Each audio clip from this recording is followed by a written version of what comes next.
በስመ አብ ወወልድ ወመንፈስ ቅዱስ አሐዱ አምላክ አሜን። ክርስቶስ በእውነት ከሙታን መካከል ተለይቶ ተነስቷል።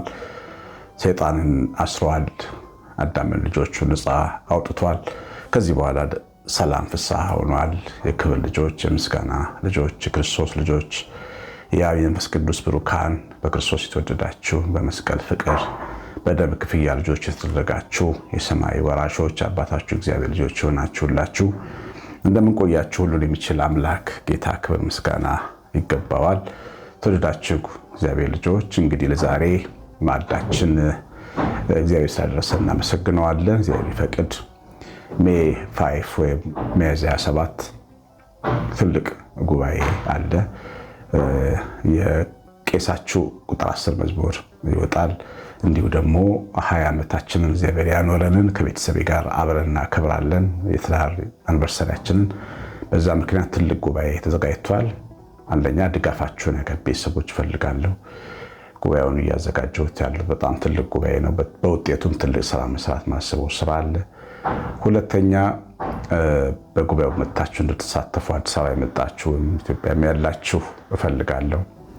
አብራችሁን እንድታከብሩ አብረን እንድንዘምር ትልቅ የመዝሙር ፕሮግራም ነው። ስለዚህ በስልኬ ላይ መምጣት የምትፈልጉ 9114138 ዋትስአፕ፣ ቴሌግራም፣ ቫይበር ላይ ልታኑሩልኝ እንዴት እንደምትመጡ አሳውቃችኋለሁ። እግዚአብሔር እናንተን ቤታችሁን ይባርክ።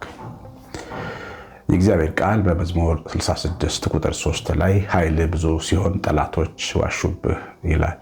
ቅዱስ ዳዊት የተናገረው ቃል ነው። እውነት ለመናገር ተንገብግቦ ተበሳጭቶ የተናገረው ቃል እንደሆነ ገምታለሁ። የእግዚአብሔር ኃይል ብዙ ነው፣ ግን ጠላት ደግሞ የአምላካችንን ኃይል ሲያጣጥል የእግዚአብሔርን ኃይል ቀላል አድርጎ ሲመለከት እናያለን።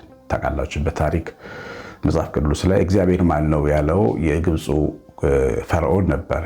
እግዚአብሔር ሕዝቤን ልቀቅ ይልሃል ሲለው ሙሴ ከምድያም መጥቶ እግዚአብሔር ማን ነው ብሎ ነበረ እና እግዚአብሔር ማን ነው የሚባል አይደለም። የኛ አምላክ እግዚአብሔር ማን ነው የምትሉት አይደለም። ደግሞ እንደገና የሚወዳደሩትም አይደለም። የሚያመልኩት በትህትና የሚገዙለት በትህትና ከተገዙለት ደግሞ ፍቅርና ደግነት ወዳጅነትና ጓደኝነትን የሚሰጥ በዚህ ልክ ፊት የሚሰጥ ጌታ ነው። ግን ተገዳደሩት ሰው እግዚአብሔር ማን ነው ሊለው የማይችለው ነው እና ለምሳሌ የሚሉት አይደለም። አምላካችን የሚከበር ነው። እንኳን ያመነው ያላመነው ተገዶ ሊያከብረው ይገባል። የአራተኛው ክፍል ገዢ ሄሮድስ ወርቀ ዘቦ ለብሶ ሊናገር ለዲስኩር በወጣ ጊዜ የአይሁድ ሽማግሌዎች በከንቱ ውዳሴ ጠለፉት። አንተ በእውነት ድምፅህ እንደ እግዚአብሔር ድምፅ ነው አሉት እና ደስ አለው ይላል። ደስ አለው አንተ እንደ እግዚአብሔር ነህ ሲሉት እና ሌሊት በተኛበት በትል ተበልቶ ሞተ ይላል። ዮሐንስ በጥብቅን ያስገደለው ሄሮድስ በትል ተበልቶ ነው የሞተው። እግዚአብሔርን ትመስላለህ ሲባል አዎ ብሎ በልቡ ስላመነ ስለታበየ። እግዚአብሔር ኃይሉ ብዙ ነው፣ የሚመስለው የለም። የኛ ጌታ፣ የኛ አባት፣ የኛ ክብር ኃይሉ ብዙ ነው። ማነህ ሊሉት የሚችሉ የሚገዳደሩት አይደለም። እንደዛ ያሉት በሕይወት አልተረፉም። ፈርዖንም ሰረገላዎችም በኤርትራ ባህር ሰጥመዋል።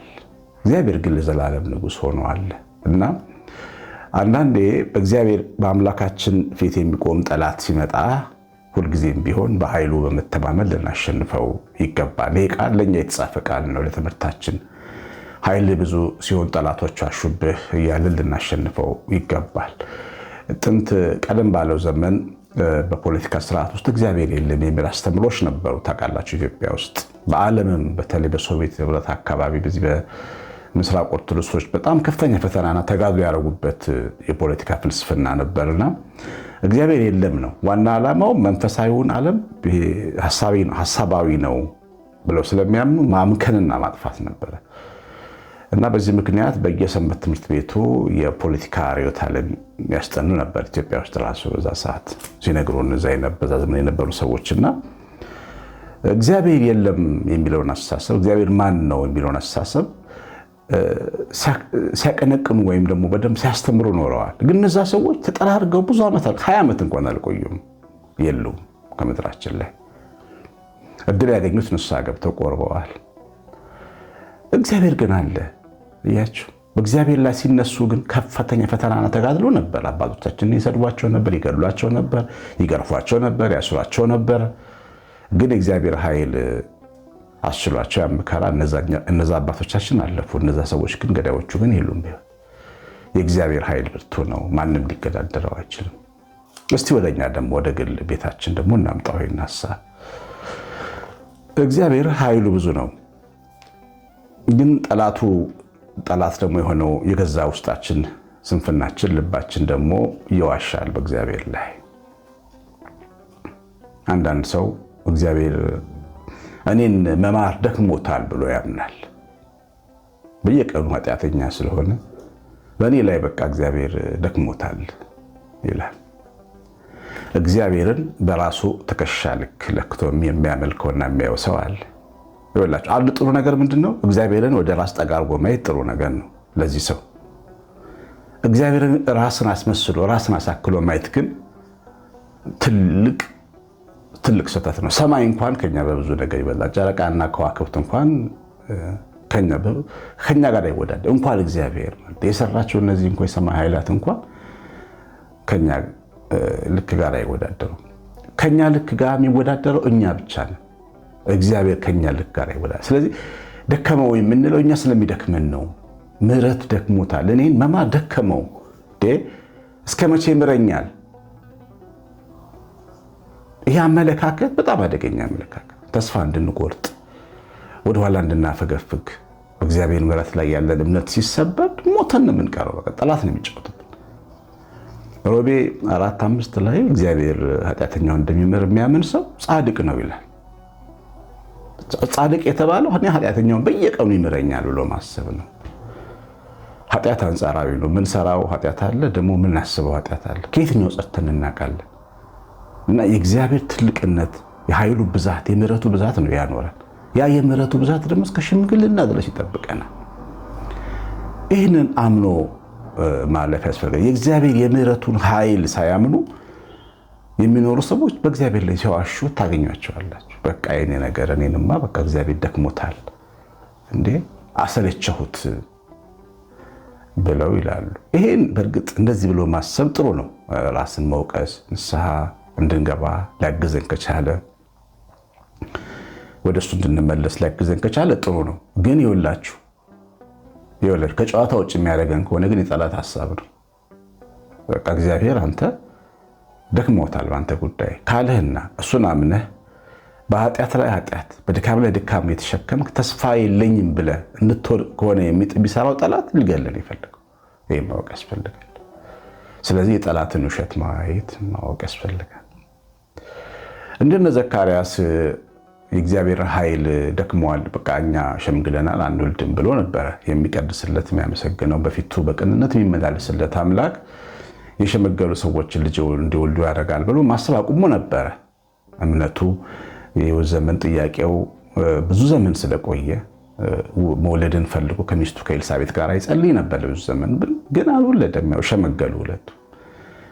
ሰውነታቸው በሸመገለ ጊዜ አይምሯቸው አብሮ ሸመገለ ይመስላል። በተለይ ዘካርያስ እና ታላቁ መልአክ ቅዱስ ገብርኤል መጥቶ ሲናገረው ይከራከሩ ነበር። እንዴት አውቃለሁ? እንዴት ሰው ያረጀ ይወልዳል ብሎ እግዚአብሔር ኃይል ላይ ሲዋሽ ነበረ። እና እየዋሻው ነው ብሎ አያስብም። ምክንያታዊ ነው የሚመስለው። ምክንያቱም እኔ ሸመግያለሁ ሚስቴን ፍቶት አይሆንላትም ብሎ ነው። ግን ልክ አልነበረም። ውሸት ነው እሱ። እግዚአብሔር ኃይል ይህንን የሚያደርግ ነበር። እያችሁ እንዲህ የሚናገር አንደበት ዲዳ መሆን አለበት ስላለ ቅዱስ ገብርኤል ልጁ እስኪወለድ እንዳይናገር አንደበቱን ዘጋ። እግዚአብሔር ልጆች ኃይሉ ብዙ ነው እና ነገሩ ስለቆየ አይሳካም የምትሉ ሰዎች ያቀረባችሁት ጉዳይ፣ የጸላችሁት ጸሎት፣ የዘረጋችሁት በፊቱ ያ ትልቁ አጀንዳ በቃ ጊዜው አለፈ ብላችሁ ዘጋችሁት አጀንዳ አልፏል። በትክክል ጊዜው እግዚአብሔር ብሏል ወይ? እንደዛ በደንብ ራስን መጠየቅ ያስፈልጋል። እና እግዚአብሔር ሳይል የምንለውን ነገር ማቆም አለብን። ሳይል የምንለው ነገር አለኝ እግዚአብሔር ልጆች ማቆም አለብን። አላለማ የኛ ጌታ ኃይሉ ብዙ ስለሆነ ማድረግ የፈለገውን በወደደ ሰዓት ያደርጋል።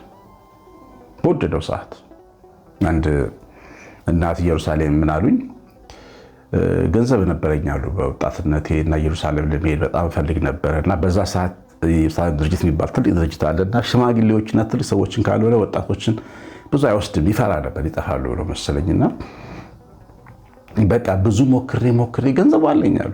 ጸሎት ጸልያለሁ፣ እንደው ደጅን ሳታስደግጠኝ መቃብርን ሳታስበኝ አትሙት እያልኩ ብዙ ዘመን ጸልይ ነበረ። ግን እያለኝ እድሉ ግን አላገኘሁትም። ያንን እድል ተስፋ ቆርጬ ተቀመጥኩ። በቃ ያንተን ደጅ ሳላይ መቃብርህን ሳላይ ቅድስት ሀገር ሳረግጥ እንዴት ብዬለው ነበረ።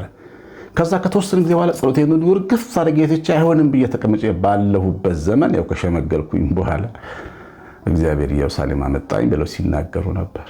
እና እኛ የዘጋነው ነገር ተዘግቷል ወይ? እኛ በቃ ያልነው በቅቷል ወይ? እግዚአብሔር ኃይል ደከመ ወይ? እንደ ሰው እግዚአብሔር ቃል ኃይል ብዙ ሲሆን ጠላቶች ዋሹብህ ይላል ኤርምያስ በመጽሐፉ ምን ይላል? ትንቢተ ኤርምያስ ምዕራፍ 32 ላይ ቁጥር 18 ለብዙ ሺህ ምሕረት ታደርጋለህ የአባቶችን በደል። ቁጥር 19 ላይ በምክርህ ታላቅ በስራህ ብርቱ ነህ፣ ለሁሉም እንደ መንገዱ እንደ ሥራው ፍሬ ትሰጥ ዘንድ ዓይኖችህ በአዳም ልጆች መንገድ ሁሉ ላይ ተገልጠዋል። እግዚአብሔር በምክሩ ታላቅ ነው። አሁን ይህን የሚናገራቸው ይህን የሚናገርን ምክር ነው ለእኛ። እኔ በእናንተ ላይ አይደክመኝም እያለን ነው። በእናንተ ጉዳይ ላይ ተስፋ አላችሁ፣ ደክሞኝ አያውቅም። ሞታችሁም ቢሆን ጎትቼ ከመቃብር ጠራችኋለሁ። ምንም ነገር ተስፋ አትቁረጥ። ተስፋን እንድንገነባ ሲታገሰን ተስፋን አመድ አድርገንና እንጠብቀው አይገባንም። ተስፋችንን እንድንገነባ ትዕግስት እንድንለምድ ነው የሚታገሰው። አይመስልም፣ የሚሆን አይመስልም።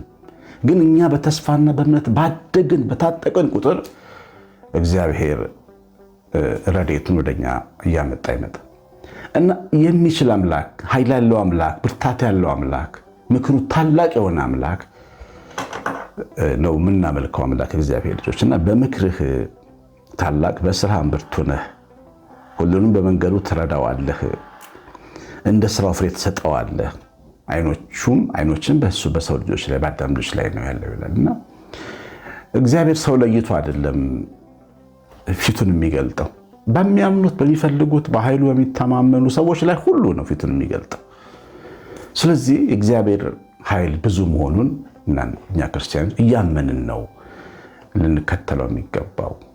እና ከኃይሉ ታላቅነት የተነሳ አንዳንዴ የምንፈልጋቸው ነገሮች ሕገ ወጦች ሊመስሉ ይችላሉ። ሽማግሌው አብርሃም ልጅ ወልዳለሁ ለመጠበቁን ከሰው ጋር የሚማከር መሳቂያ ነበር የሚያደርጉት። እያችሁ ሶምሶን አይኑ ከወጣ በኋላ ኃይሉ ከደከመ ፀጉሩ ከተቆረጠ በኋላ እግዚአብሔር አንድ ጊዜ አስበኝ ብሎ ሲጸልይ እግዚአብሔር አስቦት ምሰሶ እንደሚነቀነቅ ማሰቡ ሞኝነት ይመስላል። ግን ሆኗል። አትወልጅም የተባለችው ሐና በእግዚአብሔር ፊት ነፍሷን አፍስሳ ወንድ ልጅ መውለዷ ሞኝነት ይመስላል። ግን ሆኗል። እመቤታችን ቅድስት ድንግል ማርያም ያለ ወንድ ዘር ትጸንሻለሽ ትወልጃለሽ አማኑኤልን ሲላት አሜን ማለቷ ሞኝነት ይመስላል አለ። እግዚአብሔር ኃይሉን ብርታቱን የሚታመኑ የዋህ ሰዎችን ይፈልጋል። በህይወት ውስጥ ምክንያታዊ መሆን፣ በህይወት ሎጂክ መመራት ጥሩ ነው። ግን ሁልጊዜ ደግሞ ብልጥ መሆን ምክንያታዊ መሆንም አያዋጣም። ሞኝ መሆንም ያስፈልጋል፣ የዋህ መሆንም ያስፈልጋል። እግዚአብሔር ልጆች ከእናቶቻችሁ ተማሩ፣ ቅርብ ካሉ ዘመዶቻችሁ ተማሩ፣ ከአያቶቻችሁ ተማሩ። ከነዛ የዋህ በእግዚአብሔር ተማመኑ ስንት ነገርን ካመለጡ እስቲ ንገሩን በሏቸው እንዴት እንዳመለጡ። ምንም ሌላ ስራ አልሰሩም፣ እግዚአብሔርን ተማመኑ፣ አመለጡ። ኃይሉ ብዙ መሆኑን አመኑ፣ የምትችል ነህ ብለው አመኑ።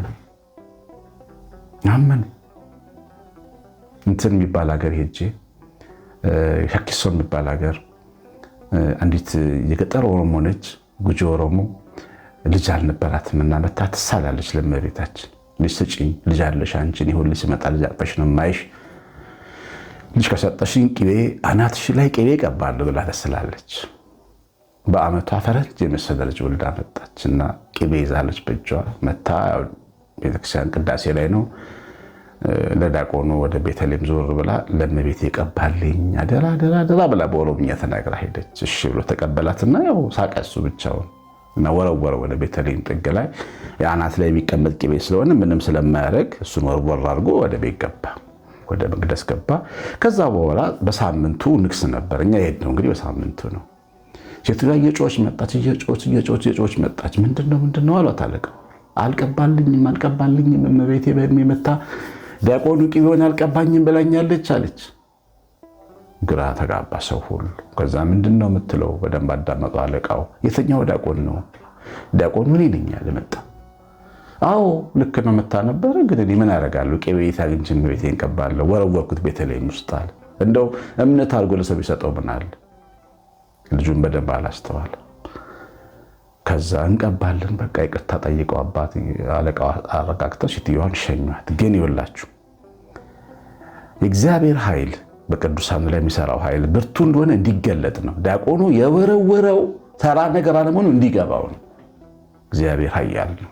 ብዙ የዋ ሰዎችን የሚረዳ በቅዱሳኑ በኩል በእመቤታችን በመላእክት በኩል በጻድቃን በኩል ምን የሚሰሩ ተአምራት ሁሉ የእግዚአብሔር ስራዎች ናቸው። እነዚህን ስራዎች የሚሰራው ኃይሉ ብዙ ስለሆነ ነው። እግዚአብሔር ልጆች ኃይል ብዙ ሲሆን ጠላቶች ይዋሹባል። ሕሊናችን ልባችን በእግዚአብሔር ላይ እየዋሸ ያን ውሸት እያመንን እንዳንሆን መጠንቀቅ ያስፈልጋል። ሁልጊዜ በእግዚአብሔር ኃያልነት በእግዚአብሔር ገዥነት ብርታት ነው ማመን የሚገባ።